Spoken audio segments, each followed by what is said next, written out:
Amazing. So, thank you all so much for making it through the college marketing track. We have our last but not least final session, which is Get the Vibes Right, Reaching Gen Z with Empathy. So, please welcome Diana for a deep dive into empathy mapping so you can understand what's really going on in a prospective student's minds through the year. Thank you. There it is. Where is my weapon? Here it is. All right. Hi, everybody. It's so good to be here. It's great to see you all. Thanks for staying. Those two sessions were great. This session is going to be a little bit different. How many of you actually work at a college campus? Okay. I'm going to say that's like a fourth.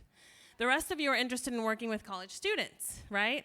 So for those of you that work at a campus, this is going to be exactly for you because we are college marketers. We market the college. That's what this is going to be about.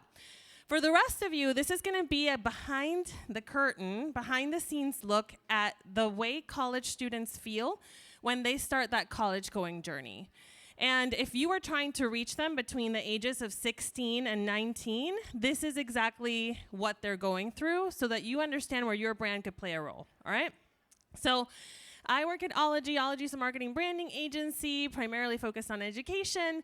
And this is the type of work that we do. A lot of user research, student journey research on how students choose where they're going to go. So we're all aware of the marketing funnel, right? Awareness, consideration, conversion. For enrollment, this funnel is a little bit more detailed, and it has a lot of segments that, of course, every consumer goes through this in general, but for college-going students, this is kind of what that looks like. I'm like, why are you all taking a picture of the wall? There's a screen right there. I get it. So this is what that looks like, okay? When students begin their college-going journey, they are either very gung-ho sophomores or they're very procrastinating seniors in high school. And they start looking for a list of places where they might apply. Reputation helps here, brand awareness helps here, the school your parents went to helps here, right? And the questions they're wondering here is this a good place? Is it ranked high? Do people know about it, right? Then they actually begin this consideration phase where they're trying to make a short list. And in this short list, it's going to be a list of, 6 to 12 schools, depending on their budget, how many places they're going to apply to. And what they use to filter here is, do you have my program? Can I afford this? Do I think I want to live there? Do I think I'm going to fit in? If you make it past that filter, they'll apply to you, and they enter this application phase. And this is where things differ slightly from a typical consumer funnel, because they have kind of taken this huge step to apply, but they have to wait. And the brand, the university, might still tell them, no, you cannot have me, right? So this is a very sensitive part of this process where there's a lot of feelings and a lot of anxiety going on. And then they get an offer of admission. Let's assume everybody gets admitted everywhere they want to go, especially Michigan State University, I assume over here. And they have to decide, where am I going to go? And this is a huge life decision. It's probably the very first huge life decision they ever have to make, right? Because it's not just where you're going for the next 4 years. You think you're choosing exactly the person that you're going to be for the rest of your life. We all know that's not the case when you come out of the other side, but they don't know that yet.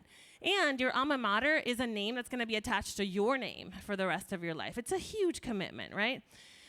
Once they accept, then they have all this transactional stuff that they need to do. They need to register for orientation, register for courses. They need to pay their first bill, etc. So this is the enrollment funnel, spending quite some time on here to give you the context of what they're going through.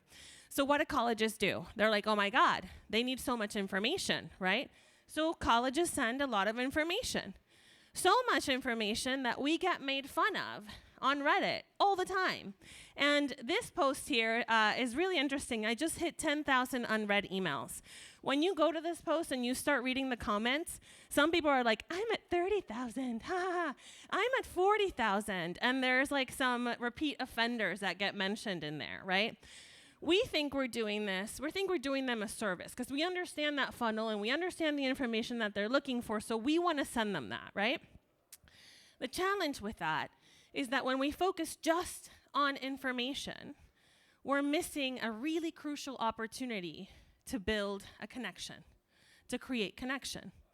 And without connection, we just simply do not have their trust. So we're just one more of the 10,000 emails in their inbox, right?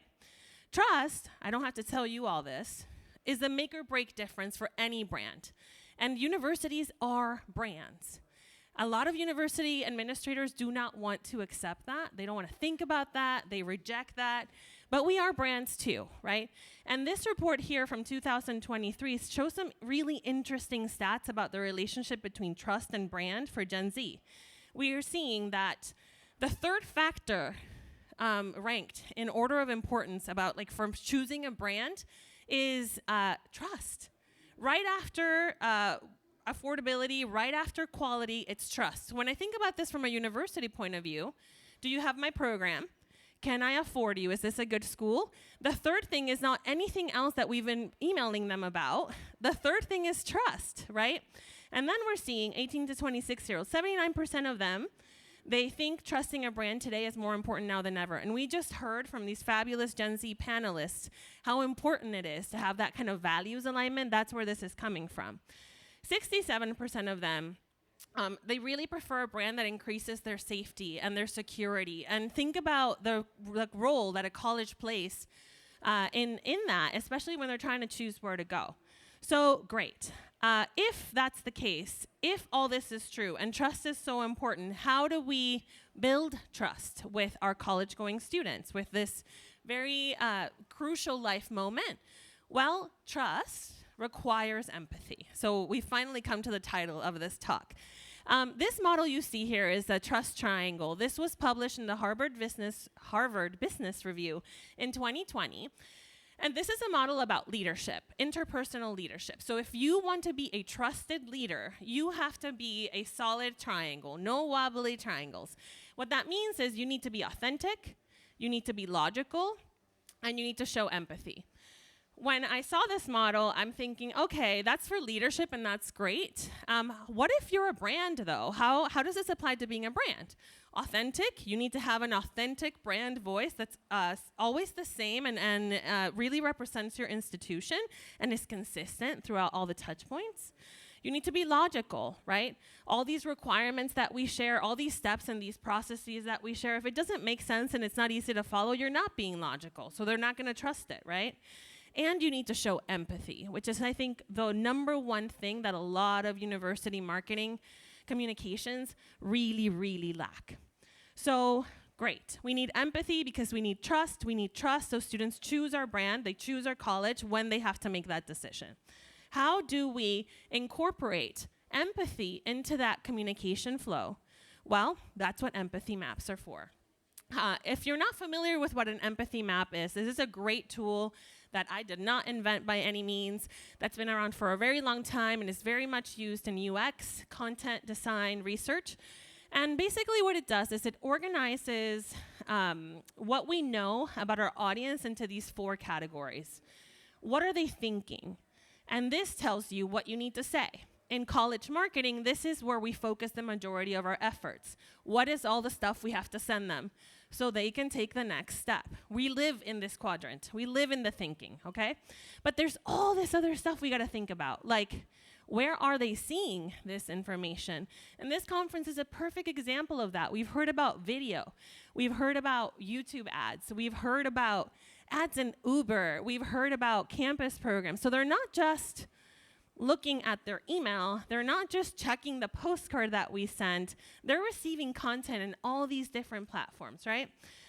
Then we have to think about what they're doing. So let's think again. These are sophomores in high school to high schools, to seniors in high school.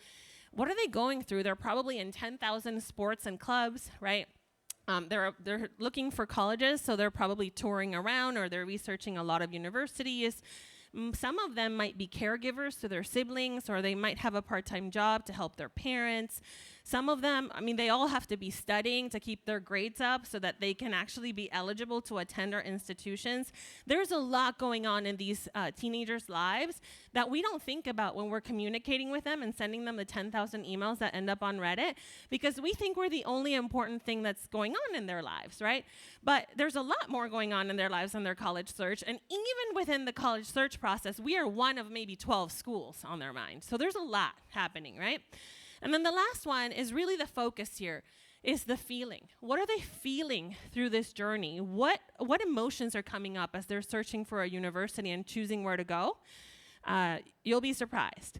So we understand this empathy map thing. How do we map that to that funnel I showed you before? So this here is the questions I showed previously. Do I like it? Will I fit in? Can I afford it? Do you have my program? What are the professors like? Will I make friends? Is my favorite club there? All that stuff. This is what we send today. Now, if we were to apply this empathy map approach, we suddenly have this huge landscape of things we need to consider as marketers to these college students. If you are one of the brands in the room, you look at this and you see where you fit in. How do you show up as they're going through this process through 12 schools? What can you do to help them and their families through this process, right? So we're seeing the seeing, right? There's all these different places where they get information. If you happen to be one of the people that works at YouTube, hey, you know what? They're looking for colleges on YouTube. How can you help them through that, right? If you're at a college and you know they're looking on YouTube, and they are, and they're looking on TikTok too, how do we put content there for them, right? So that's one thing that we need to consider in the marketing mix. Then we're seeing the doing. All these different activities that they have to be a part of, all the stuff that they need to show up for, all the things that they need to study for. All this is happening at the exact same time, right, as this college search. If you are currently trying to sell a product to these students and they're doing all this stuff, how does that help them or not help them with their college search, right?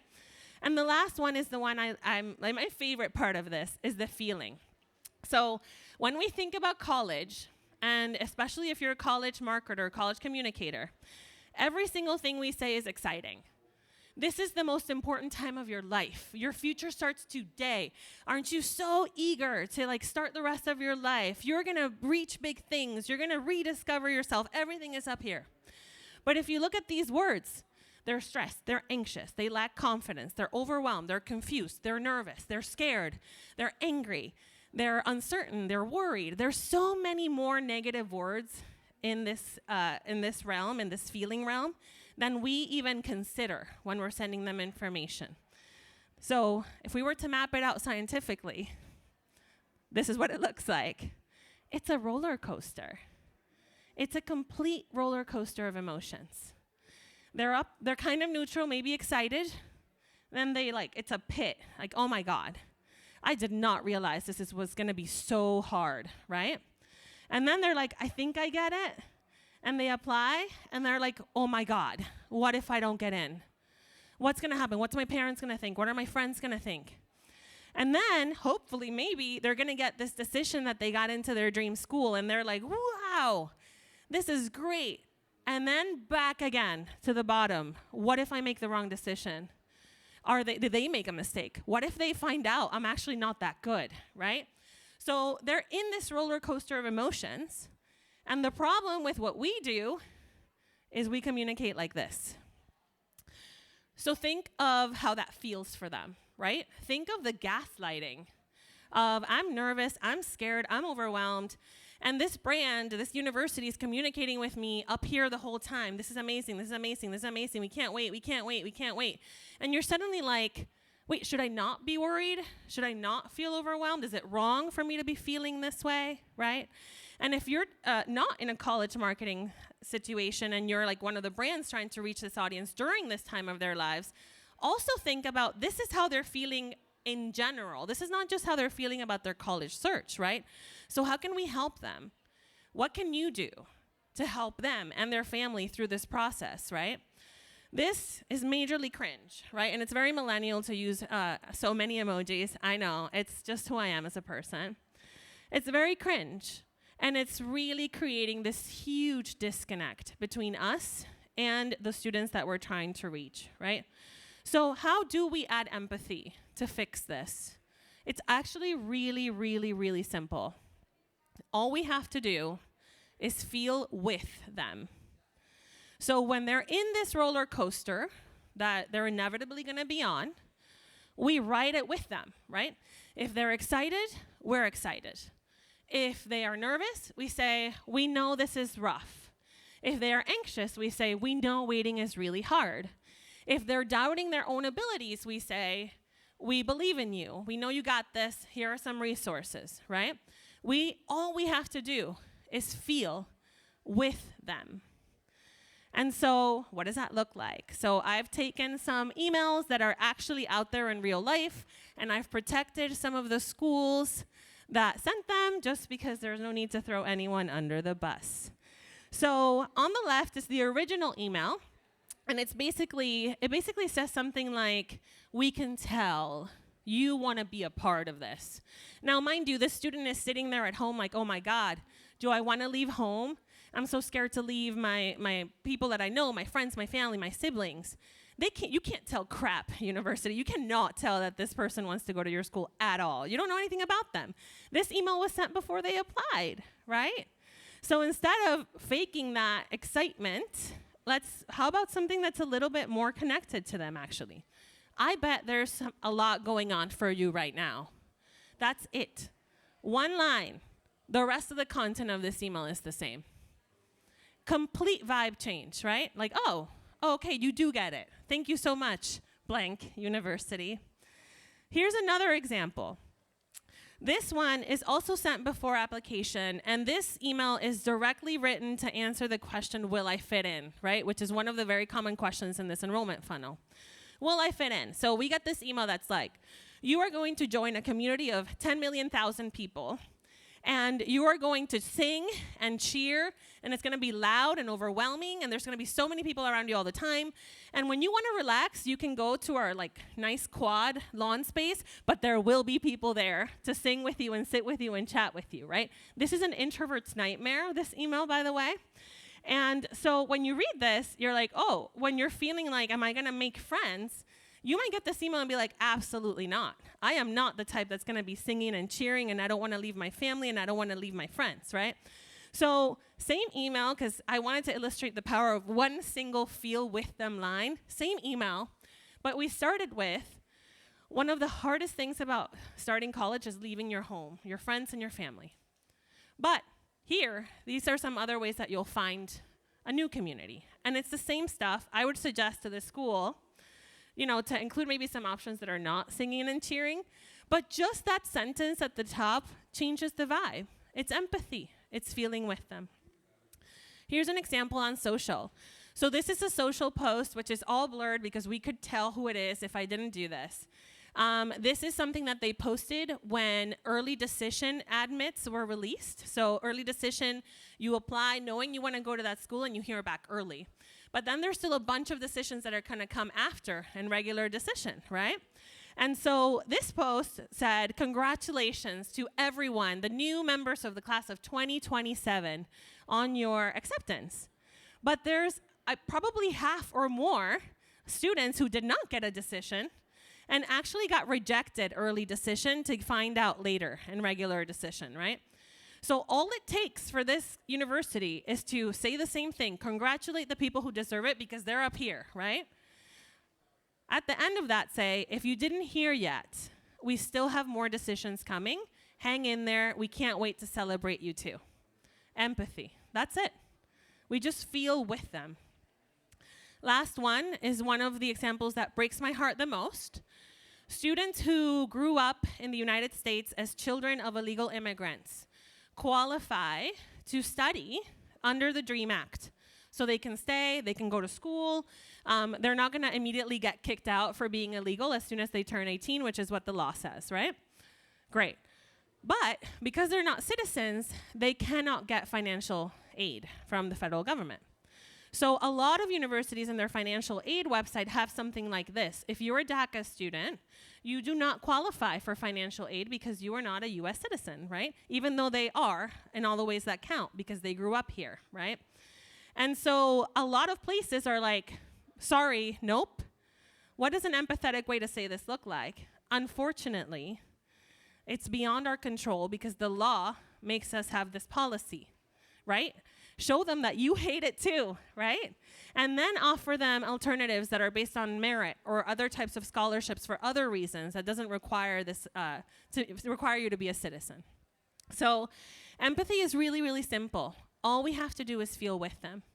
And yes, we do this because we want their trust, and we want their trust because we want them to choose us as a college. But we do it also because it's the human thing to do. It's the right thing to do. So in summary, this very quick little talk of mine, when we focus on just information, we miss an opportunity to create connection. Without connection, we don't have trust. Our brands, our colleges need trust, and trust requires empathy. It's simple to add empathy, but we gotta start with the research. We gotta know what they're thinking, what they're seeing, what they're doing, what they're feeling.